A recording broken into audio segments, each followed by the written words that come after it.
Hello dear friends, welcome back to my channel of literary art. Literary art के आज के मेरे इस यूट्यूब सेशन में आप सभी का मैं बहुत बहुत स्वागत करती हूँ।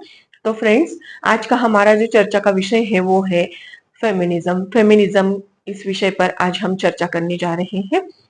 The western feminism has started in 16th century 16th century. That means the Western feminism had divided into three parts, and the ways of that we are going to study slowly and gradually.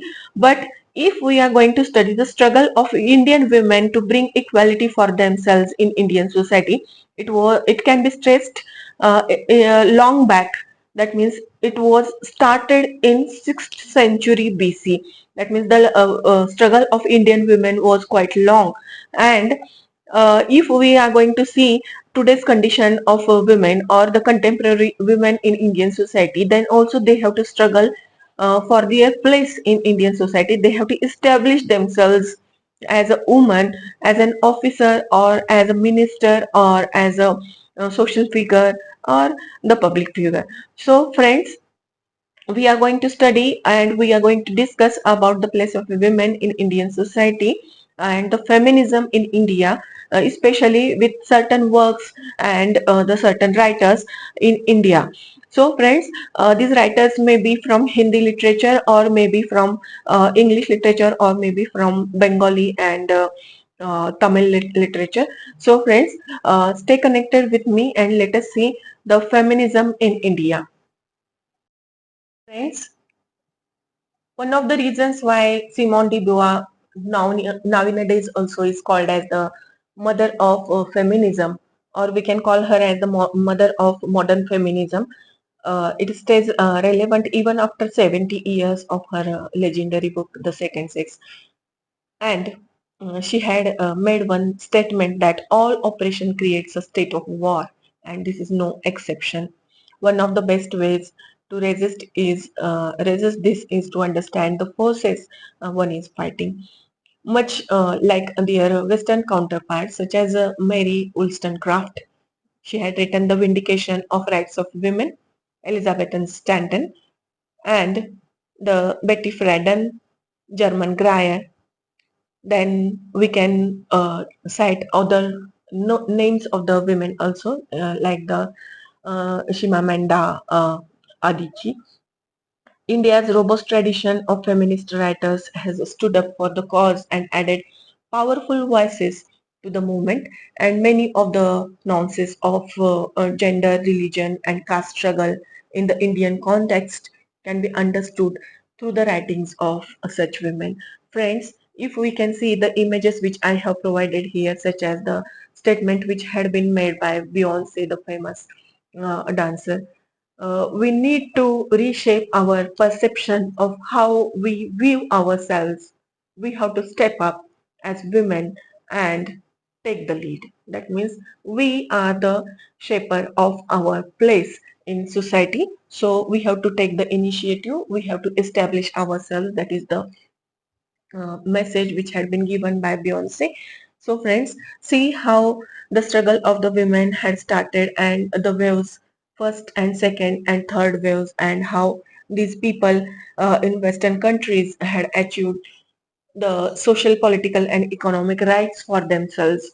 I have provided here certain images, and you can see these images and the struggles of their images. So friends, in the same manner, in India also, we can see that the Unbound was the first anthology edited by Annie Zaidi, which reminds us the earliest written records of breakaways are those of Buddhist nuns from the Therigatha. Some of these poems were composed as early as the 6th century BC, and the voices of those women who chose their spiritual aspirations above the everything else advocates the great tradition of ancient Hinduism, of course, like to present Vedic characters such as sages Gargi, Maitreyi, Lokmudra as the first examples of feminist liberals. But there is little evidence of these women having actually existed or having written anything.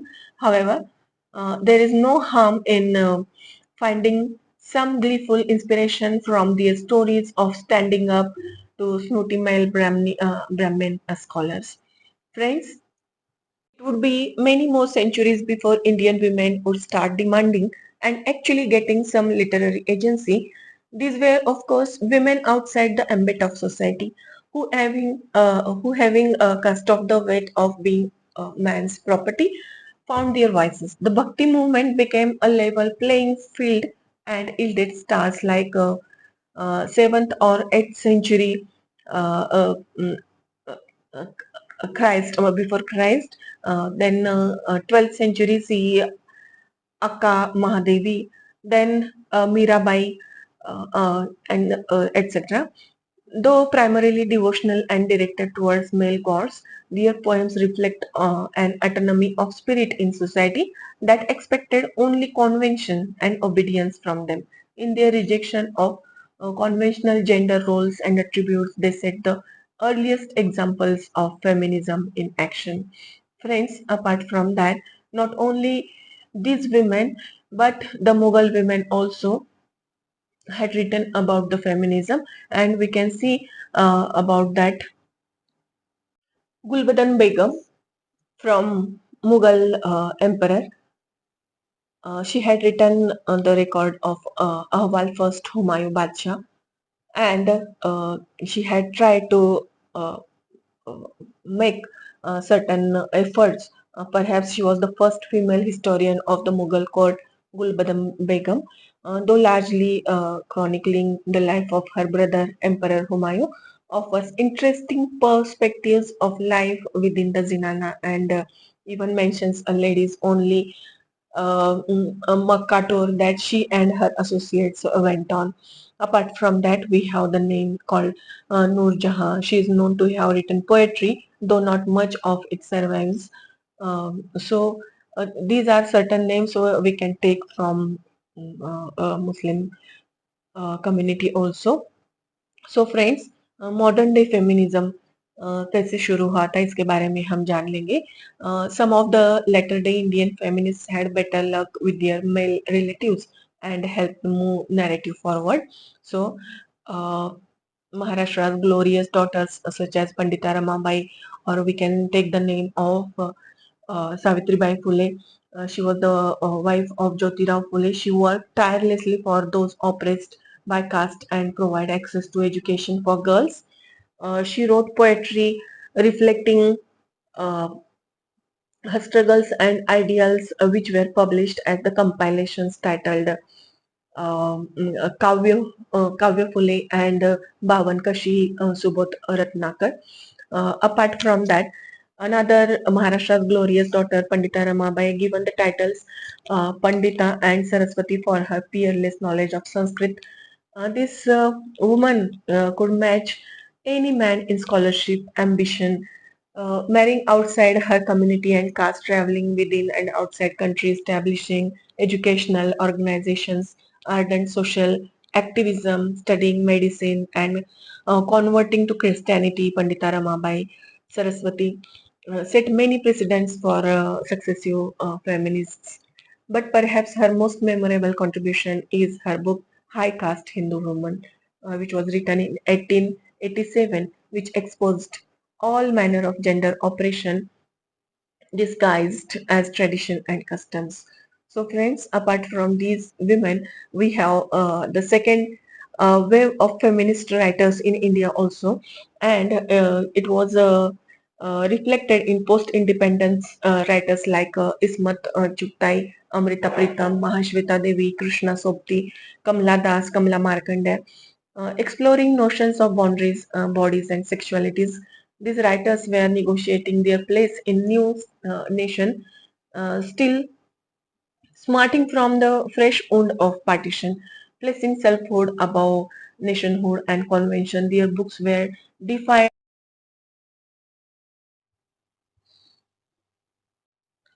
and progressive, inevitably drawing criticism.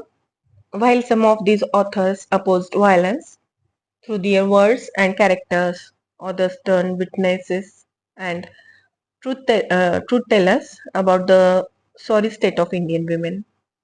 Chuktai was known for her especially radical feminist views and the story of Lee Half, which was published in 1942, and her persecution is, of course, well known. Other notable books from the list which we must have to read about the feminist writing from Indian include Sopti's Mitro Marjani, then Amrita Pritam's Pinjar, Kamala Das's autobiography, My Life, Mahasheta De's Brief Stories, which were translated from Bengali, then Kamala Markande's Nectarine Siu. In addition to these fiction writers, academics such as Uma Chakravarti and Kumkum Rai, and activists such as Kondapalli Koteshwaram. See, I have provided here the image of Kondapalli Koteshwaram, and Kamla Bhasin. Kamla Bhasin is also we can see here have contributed remarkably to the understanding and fostering of feminism in India. The next generation of notable feminist writers include Anita Nair and mother-daughter duo Anita and Kiran Desai. Shobha De's books also warrant a mention here. For many, an Indian woman of 1990s first encountered an unapologetic liberalized view of feminine sexuality through her pop novels. Their writings were reflective of urban Indian women and the way they navigate the complexities of contemporary womanhood. The more serious voices of feminism found in a champion in publishers like Urvashi Bhutelia and along with Ritu Menon. It was India's first exclusively feminist publishing house in English, which gave us memorable books like Sharir Ki Jhankari, History of Doing, Staying Alive and Recasting Women, Essays in Colonial History. After Bhutali and Menon split in 2003, the former started Zuban Books and which continues to support feminist writing and ensures a steady quality stream of women's literature. See, apart from these, nowadays the contemporary writers which we can witness, and those are Sharmila Rege. Then we can cite the names of Sujata Gidla. Apart from that, Chaya Koregaonkar, Baby Kamble, Pradna Pawar, Shilpa Kamble, who represented some of the most suppressed voices of Indian society and offered a sweeping view of Dalit identity, Ambedkarite learnings, and neo-Buddhist ideas. Here, we must have to note the new genre of radical feminist mythological fiction championed by writers like Pratibha Ray, Chitra Banerjee Devkarni, then Kavita Kane, and Anuja Chandramouli. Their reclaiming of identities of mythical heroines will, one hopes, dislodge the submissive Sita Savitri ideal of women in Indian mythology. So, friends, at the end of this video, I would like to cite a few statements which had been made by Simone de Beauvoir in her book. Once Beauvoir said that representation of the world, like the world itself, is the work of man. They describe it from their own point of view, which they confuse with absolute truth. Friends, this is the video which I have made on feminism. If you like this video, please like, share and subscribe my YouTube channel and this video also. Thank you for watching this video. Thank you very much.